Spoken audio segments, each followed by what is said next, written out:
Namaste students. Today we are going to start practice set 1.2 of similarity, and question number 1 is given are some figures, some triangles are given and their lengths are also given.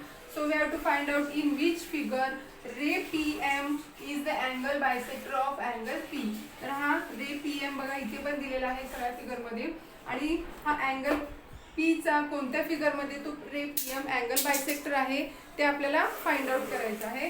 So right here in given figure QP upon PR, QP upon PR is equal to QP किती दिलेला आहे 7 आणि PR आहे 3. So give this number 1 and QM upon MR, QM upon MR is equal to QM किती आहे 3.5 upon MR आहे 1.5. आपण काय करूया त्याला डिवाइड आणि मल्टिप्लाइड बाय 10 करूया. डिवाइड आणि मल्टिप्लाइड बाय 10 केलं तर काय होणार आहे त्याचा पॉइंट निघून जाणार आहे. मग त्याला डिवाइड बाय 10 आणि मल्टिप्लाइड बाय 10 मग आपल्याला भेटणार आहे 35 अपॉन 15. मग 5 3 जा 15, 5 7 जा 35. Okay, therefore QM upon MR is equal to 7 upon 3. Give this number 2. Now here बघा 1 number आणि 2 number आपला सेम आलेला आहे. So write here from 1 and 2, from 1 and 2. 1 आणि 2 वरून काय समजतं आपल्याला QP upon PR, QP upon PR is equal to QM upon MR, QM upon MR. बरोबर. मग देयरफॉर काय होणार आहे, therefore ray PM is the, लिहिते मी जरा, therefore ray PM is the angle bisector of angle किती दिलेला आहे ना QPR. आणि ह्याचं रिझन काय लिहायचं आहे तुम्हाला, converse of angle bisector theorem.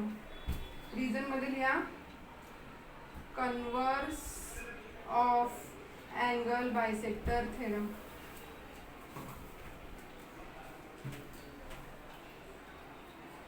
तर अँगल बायसेक्टर थेरमचा कन्वर्स काय सांगतो की जर हा रेशो आहे, म्हणजे जो ह्या अँगल बायसेक्टर मुळे जो तयार झालेला जो रेशो आहे is equal to the remaining side असेल तर तो रे आहे तो काय असतो त्या अँगलचा बायसेक्टर असतो. हे कन्वर्स सांगतो अँगल बायसेक्टरचा. Okay, now in second figure see, in second figure in given figure लिहा, सोल्यूशन मध्ये लिहा सोल्यूशन.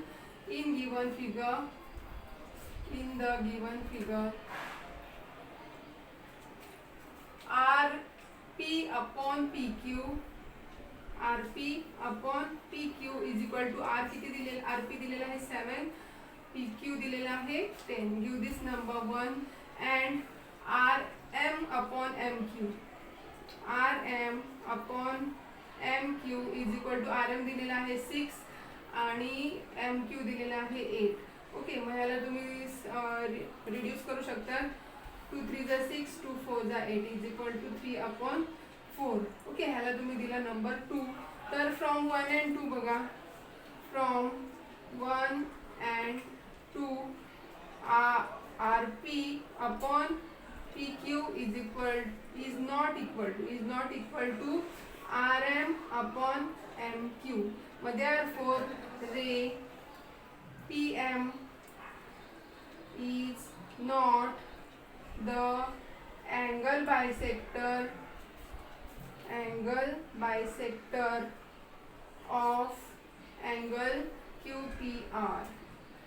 बरोबर. इथे अँगल बायसेक्टर नाही आहे कारण ते काय आहे नॉट इक्वल आहे. बरोबर ना, म्हणून ते अँगल बायसेक्टर नाही आहे. आणि त्याचं रिझन पण लिहा, converse of angle bisector theorem, converse of angle bisector theorem. Okay, in this way तुम्ही थर्ड वाला तुम्ही स्वतः सॉल्व करायचं आहे. सोपं आहे. Let's move on the next sum. Our next question in triangle PQR, PM is equal to 15 दिलेला आहे त्यांनी. PM is equal to 15, P Q is equal to 25, हा फुल पी क्यू दिलेला आहे 25, P R is equal to 20 and N R is equal to 8 दिलेला आहे. Then we have to find out state whether line N M is parallel to R Q. ही line N M आहे ती R क्यूला parallel आहे का ते आपल्याला find out करायचं आहे. And we have to give the reason. So let's start करताना आधी गिवन लिहून घेऊया आपण. आणि गिवन लिहिल्यानंतर मग इथे बघा त्यांनी डायरेक्ट पी आर दिलेला आहे, पी आरची व्हॅल्यू दिलेली आहे, पी एनची दिलेली नाही आपल्याला. मग लिहा इथे P N is equal to काय येणार आहे, P R minus N R, P R minus N R. Reason काय येणार आहे, because they are collinear point ना, P dash N dash R, because these are collinear points. मग write the values. P R काय दिलेलं आहे त्यांनी आपल्याला 20, N R is equal to 8, so 20 minus 8 12. Okay, तर पी एन काय भेटला आपल्याला 12 भेटला. नाव M Q is equal to काय येणार आहे, P Q minus P M, P Q minus P M. Reason these are collinear points, means p dash p m dash q. Okay, now substitute the value. pq किती आहे 25 minus pm किती आहे 15, so we get 10. मग mq किती भेटला आपल्याला 10 भेटला. now इथे लिहा मग pn upon nr, pn upon nr is equal to pn किती होता आपला 12, nr इज इक्वल टू 8. मग इथे आता याला रिड्यूस करूया. we get 3 upon 2, give this number 1. now pm upon mq, pm upon mq is equal to pm is 15 and mq is 10. we get 5 to the 10, 5 3 the 15, 3 upon 2, give this number 2. now from 1 and 2, right here from 1 and 2, 1 आणि 2 वरून काय करते आपल्याला pn हे दोन्ही ratio कशा आहेत, equal आहेत. 1 आणि 2 वरून बघा दोघांच्या व्हॅल्यू कशा आलेल्या आहेत 3/2 आलेल्या आहेत, म्हणजे दोन्ही रेशो इक्वल आलेले आहेत. Therefore from 1 and 2 pn upon nr is equal to pm upon mq. हे रेशो इक्वल आले, म्हणजे हे रेशो जर इक्वल आले तर ही लाईन कशी असणार आहेत, पॅरलल असणार आहे, बरोबर ना. मग देअरफॉर राईट हिअर काय लिहायचं होतं, line N M is parallel to side P Q. Okay, line N M, therefore line N M parallel to line R Q. Okay, आणि ह्याचं रिझन काय येणार आहे, converse of basic proportionality theorem. ते reason पण तुम्हाला लिहायचं आहे. रिझन लिहा, converse of basic proportionality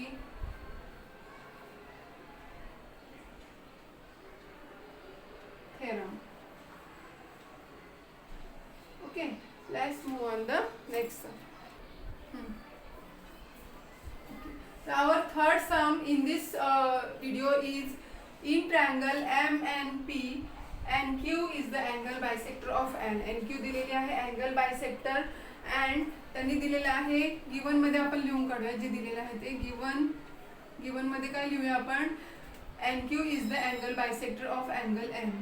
NQ is a bisector of angle N. अजून काय दिलेलं आहे त्यांनी, मग अँगल मध्ये M N is equal to 5, mn is equal to 5, pn हा वाला pn is equal to 7 and mq is equal to, mq दिलेला आहे 2.5. So we have to find out QP. आपल्याला काय फाइंड आउट करायचं आहे, QP. तर आता त्यांनी अँगल बायसेक्टर दिलेला आहे, मग आपण अँगल बायसेक्टर थेरम वापरून आपण QP फाइंड आउट करू शकतो. सो राईट हिअर, मग अँगल बायसेक्टर थेरम काय सांगते, MQ upon QP is equal to MN upon NP, MN upon PN. Okay, आता इथे तुम्ही लक्षात द्या, हे जेव्हा आपण इकडे एम पासून स्टार्ट केलं, इथे हे हा जो रेशो लिहिताना जर आपण इथे एम पासून स्टार्ट केला तर तुम्हाला हा दुसरा रेशो सुद्धा एम पासूनच स्टार्ट करायचा. म्हणजे जर तुम्ही इथे एम क्यू आधी घेतला तर तुम्हाला इकडे एम एन आधी घ्यायला लागेल दुसऱ्या रेशोमध्ये, नाहीतर तुमचं सम रॉंग होईल. हा रेशो बघा लक्षात ठेवा, एम इथे आधी घेतला तर इथे पण एम आधीच घ्यायचा आहे तुम्हाला. सो इथे रिझन लिहायचं काय, angle bisector theorem. Angle bisector theorem. Now substitute the value. M Q ची व्हॅल्यू काय आहे, M Q is equal to 2.5. Q P तर फाइंड आउट करायचं आहे आपल्याला, आणि एम एन काय दिलेलं आहे 5. P N is equal to 7. आता क्रॉस मल्टिप्लिकेशन करूया आपण. इथे लिहूया Q P multiplied by 5 is equal to 2.5 multiplied by 7. Therefore Q P is equal to 2.5 multiplied by 7 upon 5.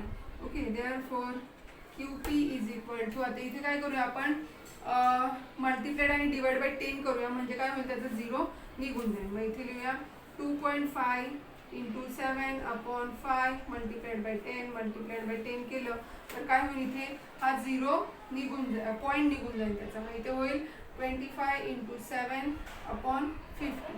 मग इथे 25 1 25, 25 2 50. बरोबर, तुमचा हा काय आलेला आहे क्यू पी.